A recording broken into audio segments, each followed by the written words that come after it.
The Clippers, see? Couldn't even get one sentence in. Damn you, Jay Will, with the distractions. Clippers. Let's go, Rockets. Here we go. Kawhi Leonard. Big night, Jay Will. In and out. You got to love the type of tenacity that Kawhi Leonard's playing with. 81-80 lead. Under 7 minutes to go. Rockets trailing by 7. Here's KD, Han. How is he 37, by the way? A game doesn't age. Because he gets to his spot. Yep. Yes. Well, you make it sound easy. Next Clippers possession off the missed 3 here. Watch Kawhi fighting for that rebound. Really?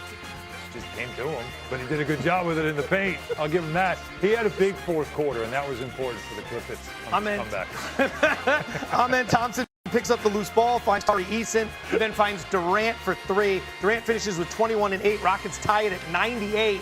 Here we go. Leonard gets it to the rack. Give him the too small. Give him the too small. By the way, it was one of the best to ever play in the game of basketball, getting to his spots.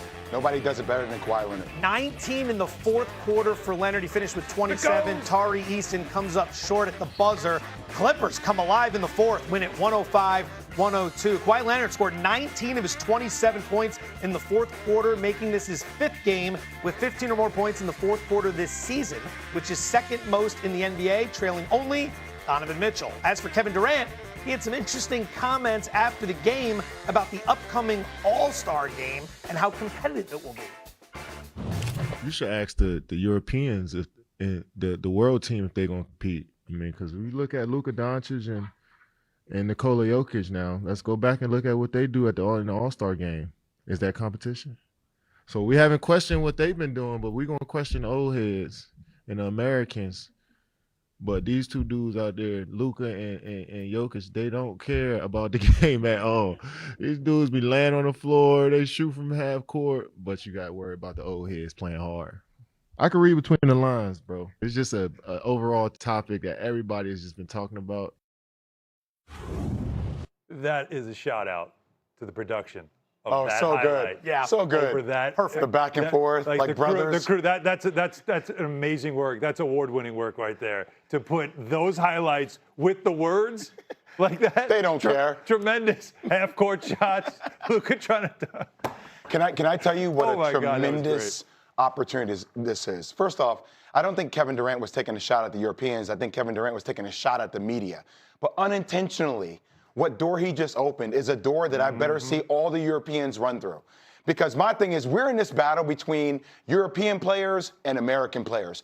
It's a real thing. Our youth basketball system is not good. And when you're watching all these NBA MVPs that have been European players, when Kevin Durant says, oh, they ain't taking it seriously, I hope Luka, I hope Jokic, I hope Wemby, I hope all of them hear that and actually hope that gives us the type of competition we need in this All-Star game. It better from their side, Han. Yeah, absolutely. Well, who's dominated the NBA when it comes to MVPs?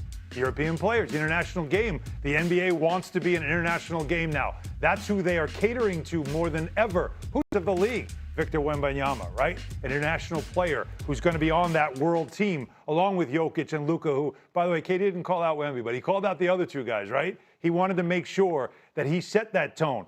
And KD's on the team of old heads. The Stripes team for the All-Star game, I know there's 3 teams, just try to keep up.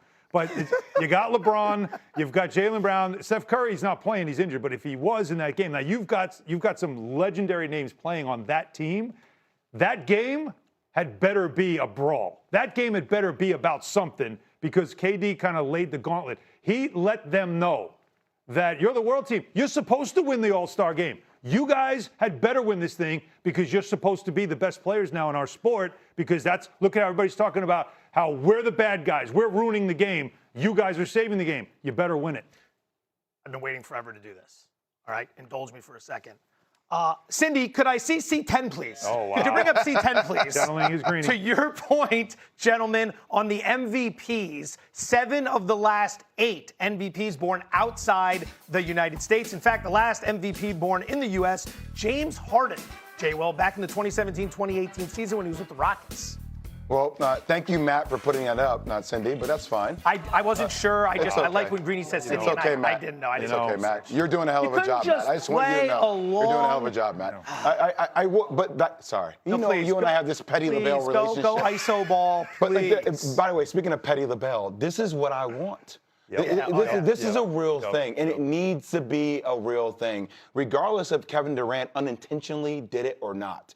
Like, we need to find a way, and whether it's the NBA going to NBA Europe, it's whether we're not really talking about the D League anymore, whether we're talking about college basketball. There's something happening where everybody's focused on what's happening in European basketball because it feels like they want it more. It feels like they're hungry. And we live in an age of social media. Let me shoot a shot. Let me post a shot that I shoot. Let me post my highlights. These kids over there, they ain't doing that. So I actually want to see that game come down to that conclusion. They're playing pro ball at 16 years old, right? Like they're ripping darts at halftime, like with older guys, because you're playing with like 30-year-olds. Like they grow up different than the American kids grow up in the game.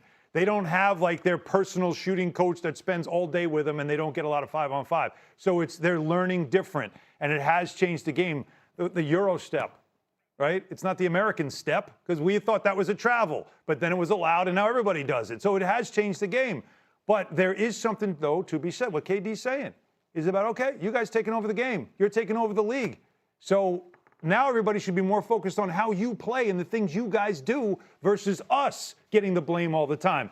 And that's why I think what he's saying will make the All-Star game, for the first time in forever, interesting. At least it better be. Because if I'm the world team, you have to show up and you've got to win. And if you don't, then the criticism should come. If we're bringing jobs back to America, let's bring basketball back to America. Basketball back to America. Okay. I like that. I like that. The world didn't You didn't ask like that, for but it. that's okay. It worked. It worked. I liked it. There's a lot of things I just don't want to say right now. The world didn't ask for it, but you're going to get it anyway. Here comes more Jay Williams. On that note, let's start with this, Jay. Is this Knicks team equipped to make a championship run? I never want to be asked this question again. Not this year. From the beginning of the year. Do you know where you work? Well, I understand where I work, but their whole team personnel has been built to win the whole thing. If there is a moment to win the whole thing, it is this season. Detroit, they have no experience in the playoffs. Philadelphia, Joel Embiid with the knee management, with Paul George out. Like Indiana, I get it, injuries. This has to be the season where they win it. It's win or bust.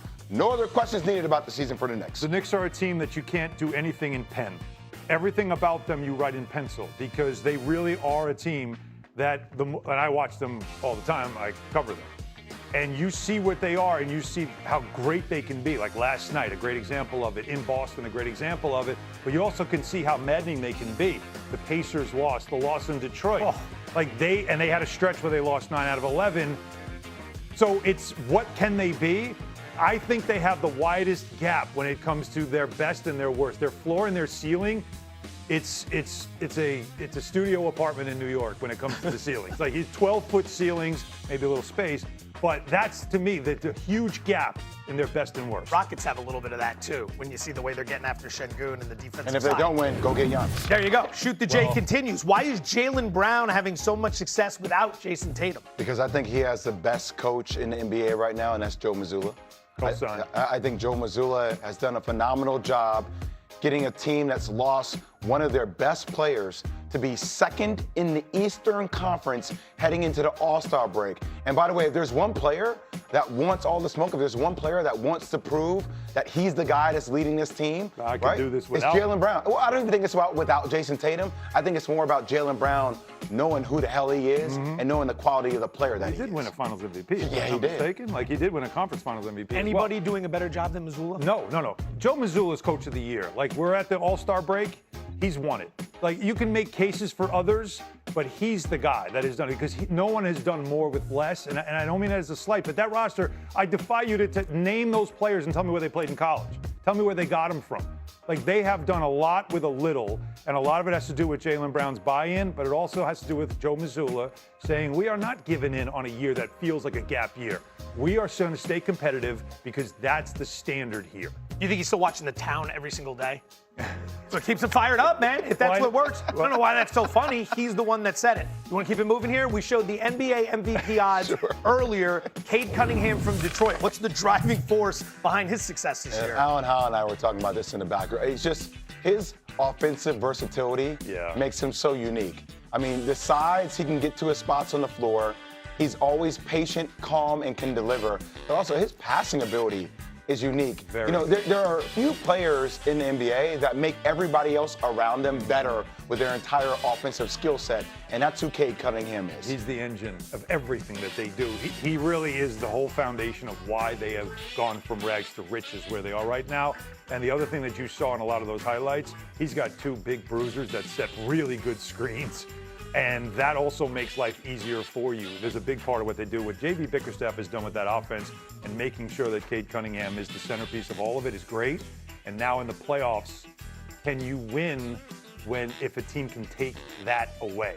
Because now there's no one else that can create for them. Tell you guys right now, you won't be seeing J.B. Bickerstaff back in this studio No, you will when the not. playoffs come around this year. He's going to be busy. No, He you was will a real not. delight to work with last year, too, by the way, Yeah, if I he may was say. great. Mike, could you bring You up not so much. C30, please? We're moving Is it on. Mike or Mr. Matt? Now Williams, it's we're Mike. moving on. It's Matt. Damn, It's I'm Matt, 0 for 2 not on that Mike. one. I'm Not 0 for 2. Cindy, not Mike, but Matt. All right, look, can I Bobby. live? Can I live for 1 minute here, please? Phil Jackson had a rule to determine title contenders. If you reach 40 wins before you reach 20 losses, then you're a contender, right? So the reigning champs and the Pistons have both reached the 40-win mark, and the Spurs and Celtics are still in the running as well. San Antonio has some breathing room, but the Celtics would need to win 5 in a row. Alan, this is an idea you brought up to the table today.